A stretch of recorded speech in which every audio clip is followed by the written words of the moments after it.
Chess lovers, I have a fantastic game for you played by 14-year-old Magnus Carlsen. His opponent is Geir, Sune, Tallaksen, Ostmoe. The game was played in 2005 in Sandnes. Carlsen started with knight f3 and knight f6 by Geir. c4, e6, d4, b6, black goes for Queen's Indian defense. g3, this is white's most popular line against the Queen's Indian. It contests the long diagonal by preparing to Fianchetto the light squared bishop. Bishop a6, black is choosing the Nimzowitsch variation, attacking the pawn on c4. b3, and this b3 move is somehow weakening the dark squares. b5, c takes b5, bishop takes b5, bishop g2, d5, white castles kingside, knight d7, knight c3, bishop a6, rook e1, bishop d6, bishop b2, black castles, and e4. We see an exchange of knights on e4 and rook takes e4. Bishop b7, and now instead of moving back the rook, Carlsen came up with a brilliant idea. He placed the rook on h4, and now this rook is going to attack black king. Bishop e7, rook h3. Now the rook is in safety and can shoot at black king.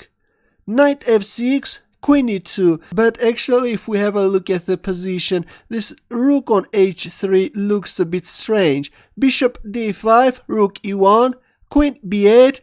Black wants to place the queen on b7 square and support the bishop, but all this looks very passive and gives white precious time to organize the attack. Knight e5, Queen b7, bishop takes d5, Queen takes d5, Queen c2. White pieces are now eyeing on h7 square and overlooking white's next threat. Black played c5. It was very important to play h6, covering the h7 square, but instead after queen c2 we see c5. And now Carlsen plays this strong deflective knight g4, trying to lure away the knight and checkmate black king. h6, but already it's too late. Now you can pause the video and try to find Carlsen's next move. Ready?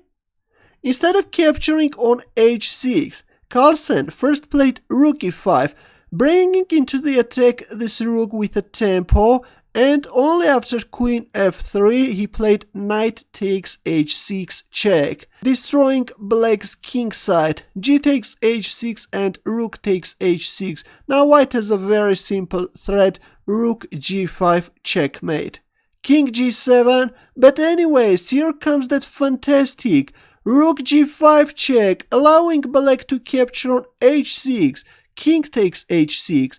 Now comes bishop c1, threatening a very nasty discovered check. C takes d4 and rook g4 discovered check. Queen e3. Of course, if you play king h5, then rook h4 checkmate. Black is still not resigning and played queen e3. A very cunning move. Now if you hurry and capture on e3, then after d takes e3, rook h4 check, king g7.